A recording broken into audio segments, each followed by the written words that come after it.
many ways to describe the situation that I place myself in. You may call it going out on a limb if you are an eco-activist or a mortician. If you are religious and or a professional skydiver, you may label it as a leap of faith. If you are smart, or a kanafolo pingu. That's Japanese for flipping stupid. Beautiful language. For on this day, I review Labyrinth, and shall tediously avoid every joke that my predecessors have used before me, meaning I am forced to resort to my last and final option, my brain. Let's do this thing. You remind me of the babe with the power. When I originally sat down to review this movie, I was sincerely anticipating a remake of Michael Jackson's Moonwalker, only with an added focus on 80s yoga pants. For that is all the fan women ever seem to talk about. But if that's what you're into, don't touch that dime. But throwing a plot into this mix was a twist they certainly did not resist. This director had quite the imagination. A center story revolves around a girl named Sarah, who has a social life as booming as the economy in the Great Depression, moody as all chemical imbalances will allow. We were worried about you. I can't do anything right, can I? And wishes her baby brother to be kidnapped by goblins because he most likely needs to be burped. I mean, we've all wished that on a baby at some point in our lives. But shoot, I mean, that's your baby brother. Ask for some mildly tempered dwarves or something. She says the magic phrase, baby gets what's coming to it, followed immediately by an unusually attractive pop icon informing her of her mission if she chooses to accept it, at which point Ashton Kutcher jumps out from behind the curtains to inform her she just got punked. Just kidding, but wouldn't that totally be awesome? We are informed this baby has been transported to the center of an unsolvable McDonald's tray maze. It's called the Labyrinth. And the only way to get the baby back is to collect the 7 Dragon Balls. Just kidding, solve the maze. So bear with me. Logically speaking, she just got her wish. This maze was already labeled unsolvable. I saw no competitive amount of Sudokus in her teddy bear infested room. And for what it's worth, all babies look the same. You can get another one. Heck, you could even make one from scratch. It just takes more time. She's a teenage girl with raging hormones and no sense of responsibility. She's going for both. Moving on. She meets some strangely adorable goblin thingies, which despite being created for the sole purpose of protecting this place from maze runners like herself, are more than happy to assist her on her journey. Seems rather counterproductive, actually. Does Bowie just hire any goblin off the street? Oh, me? Nah, I'm just a worm. Yes. Okay, as much as I sound like I'm bashing this movie like a bunch of baby seals, there's a lot more gold than face value dictates. The movie shows there's more important things in life than the collection of plushy toys. It states that nothing is as it seems, and of course, what 80s movie would be complete without the power of friendship? I just said that like a thesis statement. That's sad. Also, she gets a baby back. If you're still concerned. You're good, we're good. Behold, the main character! Woo! And introducing David Bowie as the Goblin King. Stop! Hold the dial-up phone here. David Bowie looks absolutely nothing like a goblin to be labeled the Goblin King. I mean, I'm not necessarily an expert on goblins, but I mean, Danny DeVito, wouldn't he be better suited for the role? Then there's Huggle. Edgewort. No. Hoghead. No. Hogwarts. No. Hoggle. Yes. Who, no matter how hard he tries, cannot seem to rid himself of this female groupie that stole his property in exchange for temporary companionship.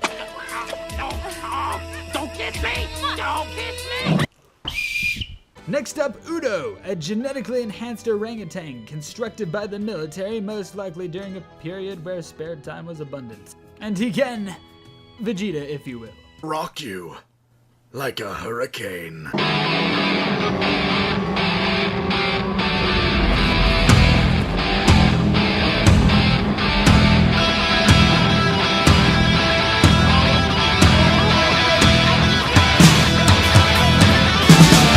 Summon up the very clock. Sure, rocks red. So modern. Finally, the most noble Sir Didymus, the unusually brave and valiant terrier your neighbors never thought to put on a leash. Remember him? Because that's what's become of him. And how could I forget Ambrosius, the chief cornerstone of this masterpiece, who without which none could stand. We also have a brief guest appearance from Stormageddon. Dark Lord of all.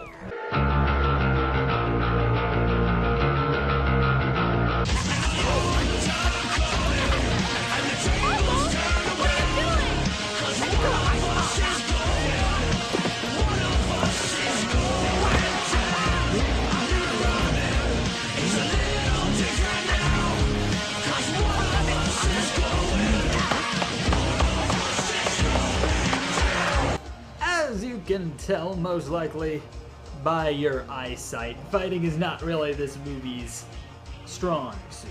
But as Webster just texted me, the word action means the fact or process of doing something.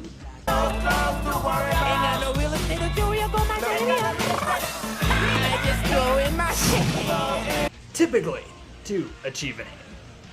This is more of a thinking / clinically insane movie, so I'm going to have to kind of screw the rules a little bit on this category in order to make it count. There are two specific scenes I would wish to point out. One is this.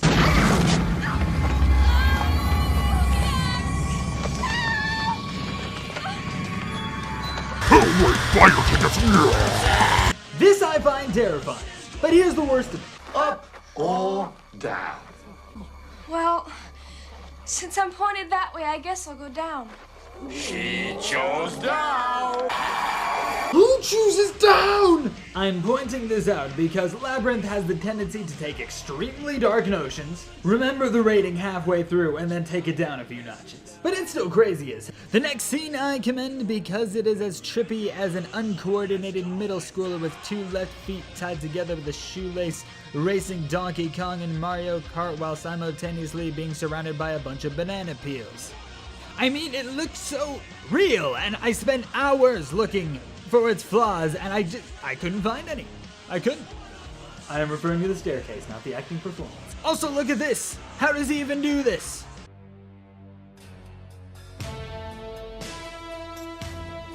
Jasper, are you gonna give her? Announce me beware. I have been generous up until now, but I can be cruel. Generous? What have you done that's generous? Everything! Everything you have wanted, I have. You wanted me to review Labyrinth. I reviewed it. You cringed at my less than desirable jokes. They were dreadful. I reordered that pizza that should have been here 10 minutes ago, and I've done it all for you. I am exhausted from living up to your expectations of me. Isn't that generous? Not really. You Roll credits.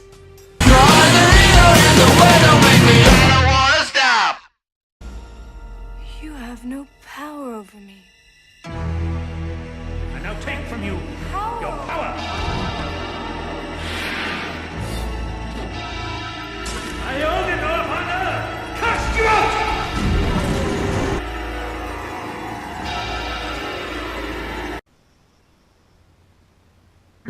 So, I read Jasper's notes and he said it was actually a very enjoyable movie and gave it a 7 out of 10. He's locked himself in his room right now, trying to rotate snow globes around his head. Shut up! I almost had it! Have a nice day.